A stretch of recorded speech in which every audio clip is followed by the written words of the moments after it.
ರಾಧಾ 16 ವರ್ಷದ ಚಿಕ್ಕ ಹುಡುಗಿ ತನ್ನ ತಾಯಿ ಸುಮಿತ್ರಾಳೊಂದಿಗೆ ಗ್ರಾಮದ ಚಿಕ್ಕ ಮನೆಯೊಂದರಲ್ಲಿ ವಾಸಿಸುತ್ತಿದ್ದರು. ರಾಧಳ ತಂದೆ 5 ವರ್ಷಗಳ ಹಿಂದೆ ಕುಟುಂಬವನ್ನು ತೊರೆದು ಹೋಗಿದ್ದ. ಸುಮಿತ್ರಾ ಓದದವಳಾದ್ದರಿಂದ ಗ್ರಾಮದ ಮನೆಗಳಲ್ಲಿ ಸಫಾಯಿ ಕೆಲಸ ಮಾಡಿ ತಿಂಗಳಿಗೊಮ್ಮೆ ಒಡವೆ ಹೊಲಿಯುವ ಕೆಲಸದ ಮೂಲಕ ಕಷ್ಟದಿಂದ ಜೀವನ ನಡೆಸ್ತಿದ್ಲು. ರಾಧಾ ಗ್ರಾಮದ ಸರ್ಕಾರಿ ಶಾಲೆಯಲ್ಲಿ ಓದುತ್ತಿದ್ಲು. ಶಿಕ್ಷಕಿಯಾಗುವ ಕನಸು ಕಾಣುತ್ತಿದ್ಲು. ಆದರೆ ಕಳೆದ 3 ತಿಂಗಳಿಂದ ಮನೆ ಬಾಡಿಗೆ ಕೊಡಲಾಗಲಿಲ್ಲ. ಮನೆಯ ಒಡತಿಯಾದ ಶಾಂತಮ್ಮ ಗ್ರಾಮದ ಶ್ರೀಮಂತ ಜಮೀನ್ದಾರರ ಕುಟುಂಬದವಳು. ಒಂದು ದಿನ ಸಂಜೆ ಹೊರಟಾಗಿ ಬಂದು, ಸುಮಿತ್ರಾ, ಇತ್ತೀಚೆಗೆ ಬಾಡಿಗೆ ಕೊಡಿ, ಇಲ್ಲದಿದ್ದರೆ ಮನೆ ಖಾಲಿ ಮಾಡಿ ಎಂದು ಗದರಿದಳು. ಸುಮಿತ್ರಾ ಕಣ್ಣೀರಿನೊಂದಿಗೆ ಕ್ಷಮೆ ಕೇಳಿದಳು. ಆದರೆ ಶಾಂತಮ್ಮನ ಮಾತು ರಾಧಳ ಹೃದಯಕ್ಕೆ ಚುಚ್ಚಿತು. ಒಂದು ವೇಳೆ ಬಾಡಿಗೆ ಕೊಡಲಾಗದಿದ್ದರೆ ನಿನ್ನ ಮಗಳನ್ನು ನನ್ನ ಮಗ ರಾಜೇಶ್ಗೆ ಕೊಡು, ಇದು ನಿಮಗೆ ಒಳ್ಳೆಯದು. ರಾಜೇಶ್ ಗ್ರಾಮದಲ್ಲಿ ತನ್ನ ದುರಹಂಕಾರಕ್ಕೆ ಹೆಸರುವಾಸಿಯಾಗಿದ್ದ. ರಾಧಳಿಗೆ ಈ ಷರತ್ತು ಕೇಳಿ ದಿಗಿಲಾಯಿತು. ರಾತ್ರಿ ತಾಯಿಯ ಎದೆಯ ಮೇಲೆ ತಲೆ ಇಟ್ಟು ಅಳುತ್ತಾ, ಅಮ್ಮ, ನಾನು ಓದಿ ದೊಡ್ಡವಳಾಗಬೇಕು, ಈ ಮದುವೆಯಾಗಲಾರೆ ಎಂದಳು. ಸುಮಿತ್ರಾ, ನಿನ್ನ ಕನಸುಗಳನ್ನು ನಾನು ಕಿತ್ತುಕೊಳ್ಳೆನು ಮಗಳೇ ಎಂದು ಭರವಸೆ ಕೊಟ್ಟಳು. ಆದರೆ ರಾಧಳಿಗೆ ತಿಳಿಯಿತು, ತಾನೇ ಈ ಸಂಕಷ್ಟದಿಂದ ಕುಟುಂಬವನ್ನು ರಕ್ಷಿಸಬೇಕು. ಆ ರಾತ್ರಿ ತನ್ನ ಒಳಗಿನ ಧೈರ್ಯ ಚಿಗುರಿತು. ಶಾಂತಮ್ಮನ ಒತ್ತಡದ ಮಧ್ಯೆ ರಾಧಾ ತನ್ನ ಶಿಕ್ಷಣವನ್ನು ಬಳಸಿ ದಾರಿ ಕಂಡುಕೊಳ್ಳಲು ನಿರ್ಧರಿಸಿದಳು. ಮರುದಿನ ಬೆಳಿಗ್ಗೆ ರಾಧಾ ಶಾಲೆಗೆ ಹೋಗುವಾಗ ರಾಜೇಶ್ ನನ್ನ ದಾರಿಯಲ್ಲಿ ಭೇಟಿಯಾದಳು. ಅವನ ಕಣ್ಣುಗಳಲ್ಲಿ ಒಂದು ಕುತಂತ್ರದ ನಗೆ.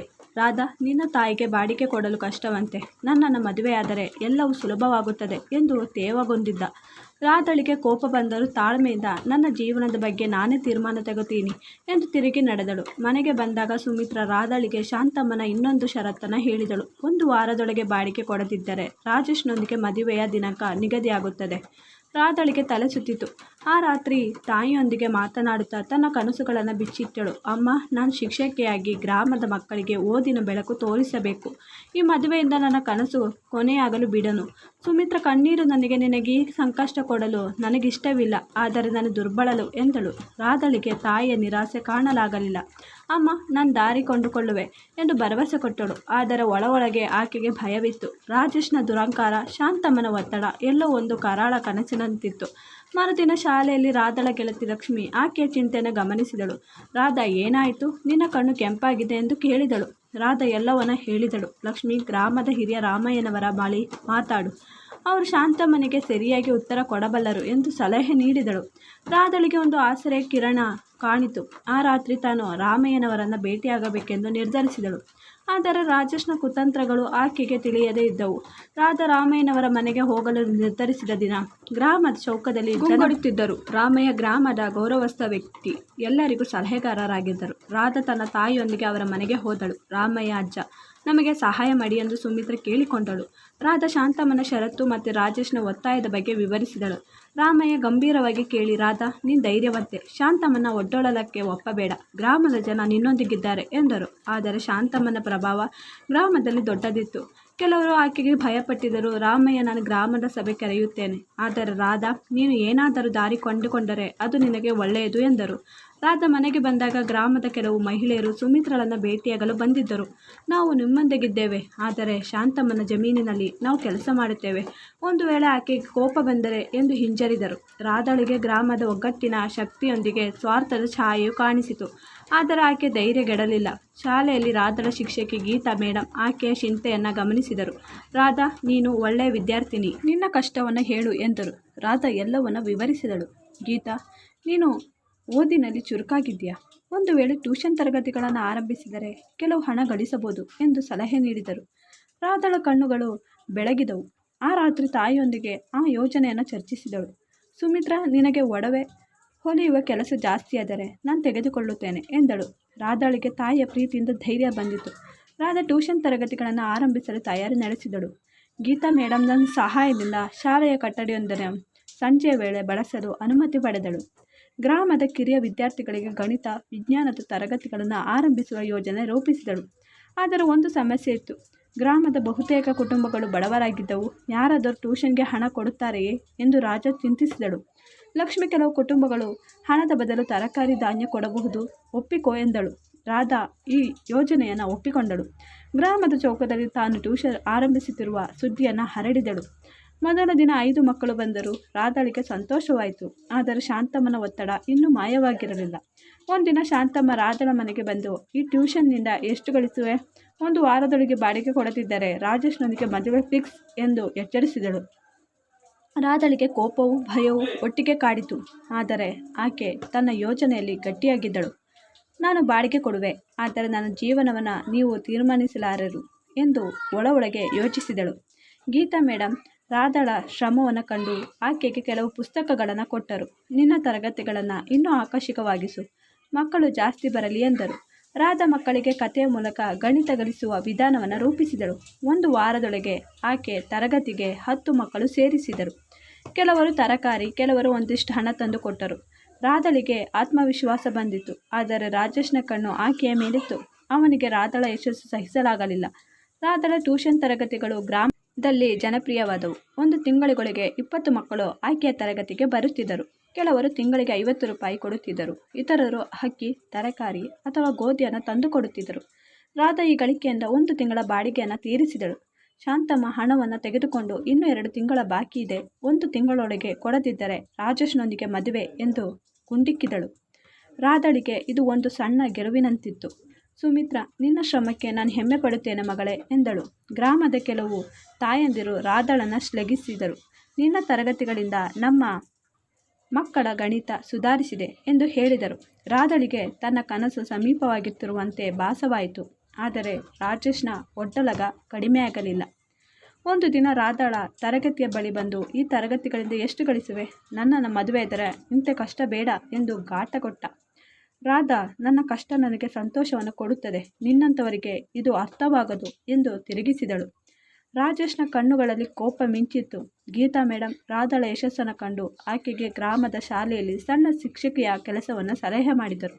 ನೀನಿನ್ನು ಓದುತ್ತಿರುವೆ, ಆದರೆ ಸಂಜೆಯ ತರಗತಿಗಳಿಗೆ ಸಹಾಯ ಮಾಡಬಹುದು ಎಂದರು. ರಾಧಳಿಗೆ ಇದು ದೊಡ್ಡ ಅವಕಾಶವೆನಿಸಿತು. ಆದರೆ ಶಾಂತಮ್ಮನ ಒತ್ತಡ, ರಾಜೇಶ್ನ ಕಾಟ ಆಕೆಯನ್ನು ಕಾಡುತ್ತಿತ್ತು. ರಾಮಯ್ಯನವರು ಗ್ರಾಮದ ಸಭೆಯನ್ನು ಕರೆದಿದ್ದರು. ಆದರೆ ಶಾಂತಮ್ಮನ ಪ್ರಭಾವದಿಂದ ಕೆಲವರು ಹಿಂದೇಟು ಹಾಕಿದರು. ರಾಧಳಿಗೆ ತನ್ನ ಶ್ರಮವೇ ದಾರಿಯಾಗಬೇಕೆಂದು ತಿಳಿಯಿತು. ರಾಜೇಶ್ ರಾಧಳ ಯಶಸ್ಸನ್ನು ಕಂಡು ಕುಂಠಿತನಾದ. ಆಕೆ ಟ್ಯೂಷನ್ ತರಗತಿಗಳಿಂದ ಗ್ರಾಮದ ಜನ ಆಕೆಯನ್ನು ಗೌರವಿಸುತ್ತಿದ್ದರು. ಇದು ರಾಜೇಶ್ನ ದುರಹಂಕಾರಕ್ಕೆ ಆಘಾತವಾಯಿತು. ಒಂದು ದಿನ ಗ್ರಾಮದ ಚೌಕದಲ್ಲಿ ತನ್ನ ಗೆಳೆಯರೊಂದಿಗೆ ರಾಧಳ ಬಗ್ಗೆ ಗಾಳಿ ಸುದ್ದಿಯನ್ನು ಹಬ್ಬಿಸಿದ. ರಾಧಾ ತನ್ನ ತರಗತಿಗಳಿಗೆ ಹೆಚ್ಚು ಹಣ ವಸೂಲಿ ಮಾಡುತ್ತಾಳೆ, ಆಕೆ ಬಡವರನ್ನು ಲೂಟು ಮಾಡುತ್ತಿದ್ದಾಳೆ. ಈ ಸುದ್ದಿ ಕೆಲವು ಕುಟುಂಬಗಳಿಗೆ ತಲುಪಿತು. ರಾಧಾಳ ತರಗತಿಗೆ ಬರುತ್ತಿದ್ದ 2 ಮಕ್ಕಳ ತಂದೆ, ರಾಧಾ, ಇದು ನಿಜವೇ? ನಾವು ಬಡವರು, ಆದರೆ ನೀನು ಜಾಸ್ತಿ ಹಣ ಕೇಳುತ್ತಿರುವಂತೆ ಎಂದು ಕೇಳಿದ. ರಾಧಳಿಗೆ ಆಘಾತವಾಯಿತು. ಆಕೆ ಕಣ್ಣೀರೊಂದಿಗೆ, ನಾನು ಯಾರಿಂದಲೂ ಹೆಚ್ಚು ತೆಗೆದುಕೊಂಡಿಲ್ಲ, ಇದು ಯಾರ ಕುತಂತ್ರ ಎಂದರು. ಆದರೆ ಕೆಲವರು ಆಕೆಯನ್ನು ಸಂಶಯಿಸಿದರು. ಲಕ್ಷ್ಮಿ ಈ ಸುದ್ದಿಯ ಹಿಂದೆ ರಾಜೇಶ್ ಇದ್ದಾನೆಂದು ತಿಳಿದು ರಾಧಳಿಗೆ ಹೇಳಿದಳು. ರಾಧಾ ರಾಮಯ್ಯನವರ ಬಳಿ ಹೋಗಿ, ಅಜ್ಜ, ರಾಜೇಶ್ ನನ್ನ ಗೌರವವನ್ನು ಕೆಡಿಸುತ್ತಿದ್ದಾನೆ, ಇದಕ್ಕೇನು ಮಾಡಲಿ ಎಂದು ಕೇಳಿದರು. ರಾಮಯ್ಯ ಗ್ರಾಮದ ಜನರಿಗೆ ನಿನ್ನ ಸತ್ಯವನ್ನು ತೋರಿಸು, ಸಭೆಯಲ್ಲಿ ಎಲ್ಲವನ್ನ ಬಿಚ್ಚಿಡು ಎಂದರು. ರಾಧಾ ತನ್ನ ತರಗತಿಗೆ ಬರುವ ಮಕ್ಕಳ ತಂದೆ ತಾಯಿಯರನ್ನು ಕರೆದು ತಾನು ಗಳಿಸಿದ ಹಣ ಮತ್ತು ವಸ್ತುಗಳ ವಿವರವನ್ನು ತೋರಿಸಿದಳು. ನಾನು ಯಾರಿಗೂ ತೊಂದರೆ ಕೊಡಲಿಲ್ಲ, ಈ ಗಳಿಕೆಯಿಂದ ನನ್ನ ಕುಟುಂಬವನ್ನು ರಕ್ಷಿಸುತ್ತಿದ್ದೇನೆ ಎಂದಳು. ಕೆಲವರು ಆಕೆಯ ಸತ್ಯವನ್ನು ಒಪ್ಪಿಕೊಂಡಿದ್ದರು. ಆದರೆ ಶಾಂತಮ್ಮನ ಬೆಂಬಲಿಗರು ಇನ್ನೂ ಶಂಕೆ ವ್ಯಕ್ತಪಡಿಸಿದರು. ರಾಜೇಶ್ನ ಕುತಂತ್ರ ರಾಧಳಿಗೆ ತಾತ್ಕಾಲಿಕ ಹಿನ್ನಡೆಯುಂಟು ಮಾಡಿತು. ಆದರೆ ಆಕೆಯ ಧೈರ್ಯ ಕಡಿಮೆಯಾಗಲಿಲ್ಲ.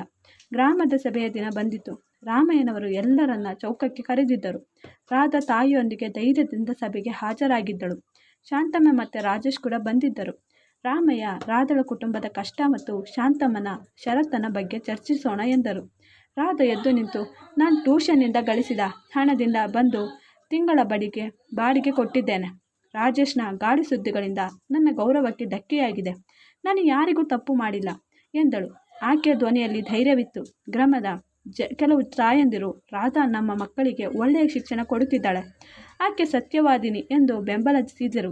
ಶಾಂತಮ್ಮ ಕೋಪದಿಂದ, ಈ ಹುಡುಗಿಯ ತರಗತಿಗಳಿಂದ ಏನು ಗಳಿಕೆ? ಇನ್ನೆರಡು ತಿಂಗಳ ಬಾಡಿಗೆ ಬಾಕಿ ಇದೆ ಎಂದಳು. ಆಗ ಗೀತಾ ಮೇಡಮ್ ಮಾತನಾಡಿದರು. ರಾಧಾ ಒಬ್ಬ ಶ್ರಮಜೀವಿ, ಆಕೆ ಶಿಕ್ಷಣದ ಕನಸನ್ನು ಯಾರು ಕಿತ್ತುಕೊಳ್ಳಬಾರದು. ಗ್ರಾಮದ ಯುವಕರೊಬ್ಬ, ನಾವು ರಾಧಳ ಕುಟುಂಬಕ್ಕೆ ಸಹಾಯ ಮಾಡಬಹುದು. ಶಾಂತಮ್ಮನ ಒಡ್ಡಲಗ ತಪ್ಪು ಎಂದ. ಗ್ರಾಮದ ಒಗ್ಗಟ್ಟಿನ ಶಕ್ತಿ ರಾಧಳ ಪರವಾಗಿ ತಿರುಗಿತು. ರಾಜೇಶ್ ಜನರ ಬೆಂಬಲವನ್ನು ಕಂಡು ತಲೆ ತಗ್ಗಿಸಿದ. ರಾಮಯ್ಯ, ಶಾಂತಮ್ಮ, ರಾಧಳಿಗೆ 1 ತಿಂಗಳ ಸಮಯ ಕೊಡಿ. ಗ್ರಾಮವೇ ಆಕೆಯೊಂದಿಗಿದೆ ಎಂದರು. ಶಾಂತಮ್ಮ ಒಪ್ಪಿದಳು. ರಾಧಳಿಗೆ ಒಂದು ದೊಡ್ಡ ಆಸರೆ ಸಿಕ್ಕಿತು. ಆಕೆಯ ತರಗತಿಗಳಿಗೆ ಇನ್ನೂ ಹೆಚ್ಚು ಮಕ್ಕಳು ಬರಲಾರಂಭಿಸಿದರು. 1 ತಿಂಗಳೊಳಗೆ ರಾಧಳ ಟ್ಯೂಷನ್ ತರಗತಿಗಳು ಗ್ರಾಮದಾದ್ಯಂತ ಹೆಸರುವಾಸಿಯಾದವು. ಆಕೆ ಶಿಕ್ಷಣದ ವಿಧಾನ, ಮಕ್ಕಳೊಂದಿಗೆ ಸ್ನೇಹದ ಒಡನಾಟ ಎಲ್ಲವೂ ಜನರ ಮನ ಗೆದ್ದಿತು. ಗ್ರಾಮದ ಕೆಲವು ಕುಟುಂಬಗಳು ಸ್ವಂತ ಇಚ್ಛೆಯಿಂದ ರಾಧಳಿಗೆ ಹೆಚ್ಚಿನ ಧಾನ್ಯ, ಹಣ ಕೊಟ್ಟರು. ಗೀತಾ ಮೇಡಮ್ನ ಸಲಹೆಯಂತೆ ರಾಧಾ ಶಾಲೆಯ ಸಂಜೆಯ ತರಗತಿಗಳಿಗೆ ಸಹಾಯ ಶಿಕ್ಷಕಿಯಾಗಿ ಕೆಲಸ ಆರಂಭಿಸಿದಳು. ಈ 2 ಕೆಲಸಗಳಿಂದ ಆಕೆ 2 ತಿಂಗಳ ಬಾಡಿಗೆಯನ್ನು ತೀರಿಸಿದಳು. ಶಾಂತಮ್ಮ ಹಣವನ್ನು ತೆಗೆದುಕೊಂಡು ನಿನ್ನ ಧೈರ್ಯಕ್ಕೆ ಗೆದ್ದೆ ಎಂದು ಮಾತಿನಲ್ಲಿ ಒಪ್ಪಿಕೊಂಡಿದ್ದಳು. ರಾಜೇಶ್ನ ಮದುವೆ ಷರತ್ತು ಕೊನೆಗೊಂಡಿತ್ತು. ಗ್ರಾಮದ ಜನ ರಾಧಳನ್ನು ಶ್ಲಾಘಿಸಿದರು. ರಾಮಯ್ಯ, ರಾಧಾ, ನೀನು ಗ್ರಾಮಕ್ಕೆ ಮಾದರಿಯಾಗಿದ್ದೀಯಾ ಎಂದರು. ಸುಮಿತ್ರ ಕಣ್ಣೀರಿನೊಂದಿಗೆ, ನಿನಗೆ ಈ ತಾಯಿಯ ಆಶೀರ್ವಾದ ಇದೆ ಎಂದಳು. ರಾಧಾ ತನ್ನ ಶಿಕ್ಷಣವನ್ನು ಮುಂದುವರೆಸಿದಳು. ಆಕೆಯ ತರಗತಿಗಳಿಗೆ ಇನ್ನೂ ಹೆಚ್ಚಿನ ಮಕ್ಕಳು ಬಂದರು. ಗ್ರಾಮದ ಯುವಕರು ರಾಧಳ ಶ್ರಮವನ್ನು ಕಂಡು ಆಕೆಗೆ ಒಂದು ಚಿಕ್ಕ ಕೊಠಡಿಯನ್ನು ಟ್ಯೂಷನ್ಗಾಗಿ ನಿರ್ಮಿಸಿಕೊಟ್ಟರು. ರಾಧಳ ಕನಸು ಶಿಕ್ಷಕಿಯಾಗುವುದು ಈಗ ತುಂಬ ಸಮೀಪ ಆಗಿತ್ತು. ಆಕೆ ತನ್ನ ಗಳಿಕೆಯಿಂದ ತಾಯಿ ಕೆಲಸದ ಒತ್ತಡವನ್ನು ಕಡಿಮೆ ಮಾಡಿದಳು. ಸುಮಿತ್ರ, ನಿನ್ನಿಂದ ನಾನು ಕಲಿತಿದ್ದೇನೆ ಮಗಳೇ ಎಂದಳು. ಒಂದು ದಿನ ಗ್ರಾಮದ ಶಾಲೆಯಲ್ಲಿ ರಾಧಳಿಗೆ ಸನ್ಮಾನ ಮಾಡಲಾಯಿತು. ಗೀತಾ ಮೇಡಮ್, ರಾಧಾ, ನೀನು ನಿನ್ನ ಕನಸನ್ನು ಗೆದ್ದಿದ್ದೀಯಾ. ಇನ್ನು ಮುಂದೆ ಗ್ರಾಮದ ಮಕ್ಕಳಿಗೆ ದಾರಿದೀಪವಾಗು ಎಂದರು. ರಾಧಾ ತನ್ನ ತಾಯಿಯ ಕೈ ಹಿಡಿದು, ಇದು ನನ್ನ ಒಂಟಿ ಗೆಲುವಲ್ಲ, ಗ್ರಾಮದ ಒಗ್ಗಟ್ಟಿನ ಗೆಲುವು ಎಂದಳು. ಆಕೆಯ ಕಣ್ಣುಗಳಲ್ಲಿ ಕನಸುಗಳ ಬೆಳಕು ಮಿಂಚಿತ್ತು. ಈ ಸ್ಟೋರಿ ಇಷ್ಟ ಆದರೆ ಪ್ಲೀಸ್ ಚಾನಲ್ ಲೈಕ್ ಮಾಡಿ, ಚಾನಲ್ ಸಬ್ಸ್ಕ್ರೈಬ್ ಮಾಡೋದನ್ನು ಮರಿಬೇಡಿ. Thanks for watching.